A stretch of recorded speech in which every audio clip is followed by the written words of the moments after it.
15ই আগস্টটি একটি শোকবহ ঘটনা।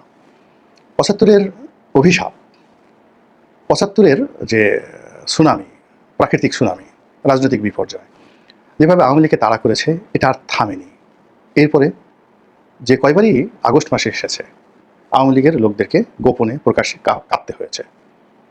কখনো প্রকৃতির কাছে তারা কেঁদেছে, কখনো জনগণের নিকট কেঁদেছে, কখনো কখনো এমন ঘটনা ঘটেছে এবং আতঙ্কজনক ঘটনা ঘটেছে যাতে করে সেই ৭৬ থেকে আজ অবধি আগস্ট মাস আসলে আওয়ামী লীগের যে মর্মবেদনা শুরু হয়, আতঙ্ক শুরু হয়, ভয় এবং বেদনা শুরু হয়, এটা বারবার সেই প্রমাণিত হয়েছে ৭৫-এর থেকে একেবারে 2024 সনের আগস্ট মাস পর্যন্ত, যে এই মাসটি তাদের জন্য একটা টার্নিং পয়েন্ট।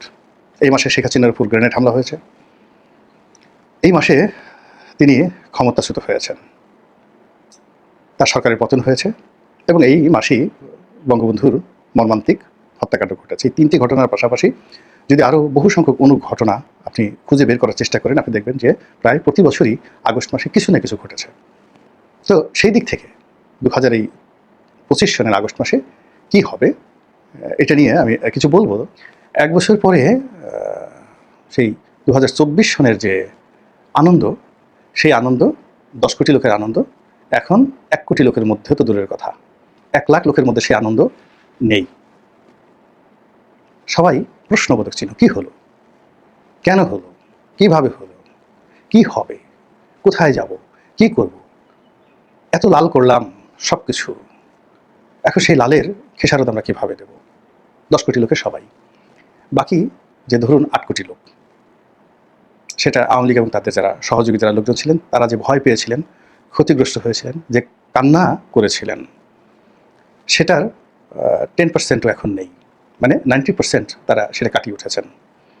তারা এখন ঘুরিয়ে দাঁড়ানোর চেষ্টা করছেন, শক্তি অর্জন করে ফেলছেন এবং বিকল্প কোনো কিছু করার চেষ্টা করছেন।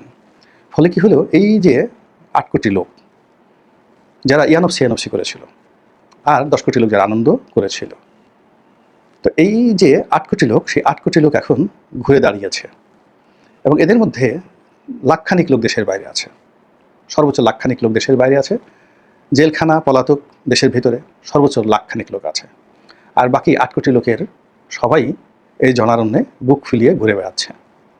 এখন এই লোকগুলো তারা গাল ফুলিয়ে বলছে, আগেই ভালো ছিলাম, অমুকে ভালো ছিল, এটার চেয়ে ওটা ভালো ছিল, আর 10 মুখে বলার চেষ্টা করছে কি করলো, কি হলো, ইত্যাদি ইত্যাদি। আর তাদের কথা শুনে ওই যে আনন্দ পাওয়া যারা লোকজন আছে, তারা লাজবাব। এটা গেল একটা অংশ, যে মনস্তাত্ত্বিক। যদি রাজনৈতিক অবস্থা ধরেন, এই আগস্ট মাসে আওয়ামী লীগ এবং তার যারা সমর্থক, they are very cemented, more than cemented.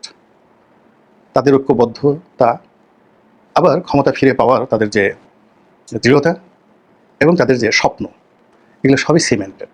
দুর্বার গতি নিয়ে, ধূমকেতুর গতি নিয়ে তারা এগোনোর চেষ্টা করছে বা করবে। আর অন্যদিকে তাদের যারা প্রতিপক্ষ, তারা অন্ততপক্ষে 50টি গ্রুপ, উপগ্রুপে বিভক্ত হয়ে গেছে এবং 50টা গ্রুপ তারা সিমেন্টেডের পরিবর্তে তারা ছিন্ন বিচ্ছিন্ন হয়ে রাজনীতির যে মাধ্যাকর্ষণ শক্তি বা মহাকর্ষণ শক্তি থাকে, ডেন্সিটি থাকে, ঘনত্ব থাকে, একজন অন্যজনের সঙ্গে যে সম্পৃক্ত থাকে, এটা পুরো আলাদা হয়ে গেছে। ইসরাফিলের সিঙ্গার ফুঁক দেওয়ার পর যেভাবে নক্ষত্রপুঞ্জ তুলার মতো উঠে থাকবে, এখন বাংলাদেশের রাজনীতিতে আওয়ামী বিরোধী সকল পক্ষসমূহ তাদের ভারসাম্যতা হারিয়ে, তাদের ম্যাগনেটিক পাওয়ার হারিয়ে, চৌম্বক শক্তি হারিয়ে, তাদের ওজন হারিয়ে তারা তুলার মতো, পেজা তুলার মতো বা সাদা মেঘের মতো উড়ে বেড়াচ্ছে। রাজনীতির ময়দানে এখন আওয়ামী বিপক্ষ শক্তির মধ্যে এরকম একটা অবস্থা চলছে।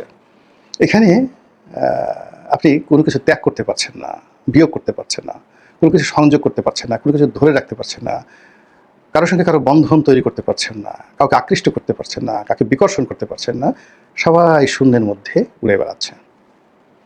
আর এরকম একটি অবস্থার মধ্যে যদি কোনো সিমেন্টের শক্তি, যার মধ্যাকর্ষণ রয়েছে, যার মহাকর্ষণ শক্তি রয়েছে, যার অর্থ রয়েছে, বিত্ত রয়েছে, তারা যদি খালি এসে দাঁড়ায়, আর কিছু করতে হবে না, শুধু দাঁড়ায়, মুহূর্তের মধ্যে কী ধরনের একটা পরিস্থিতি তৈরি হবে আপনি বোঝার চেষ্টা করেন। কাজেই এই যে আগস্ট, 2025 সন আগস্ট, সেই আগস্ট ইতিহাসের অন্যান্য আগস্ট থেকে আলাদা। আর আলাদা হওয়ার কারণেই 2025 সনের আগস্ট আওয়ামী লীগ অতীতের মতো কাঁদছে না। বরং আওয়ামী লীগ তার শোককে শক্তিতে পরিণত করতে চাচ্ছে। আর অতীতকালে আওয়ামী লীগের শোককে নিয়ে যারা টিটকারি করতেন, ঠাট্টা করতেন, মস্কারা করতেন, তারা সেই 2024 সনের আগস্টের সেই স্মৃতির সঙ্গে অতীতের আগস্টের কীর্তি এবং কাহিনী, বিয়োগাত্মক ঘটনা এবং বেদনা সব কিছু মিলিয়ে একটা মিক্সার বানিয়ে 2025 সনে এসে এক ভীষণ অস্থিরতা এবং আতঙ্কময় পরিবেশে তারা এই মাসটি পার করার জন্য প্রাণান্ত চেষ্টা করছেন। এর মধ্যে কি হতে পারে বা কী ঘটতে পারে এই বিষয়টুকু মহান আল্লাহ রাব্বুল আলামিনের উপর ছেড়ে দিয়ে আপনাদের সবার কল্যাণ কামনা করে বিদায় নিচ্ছি।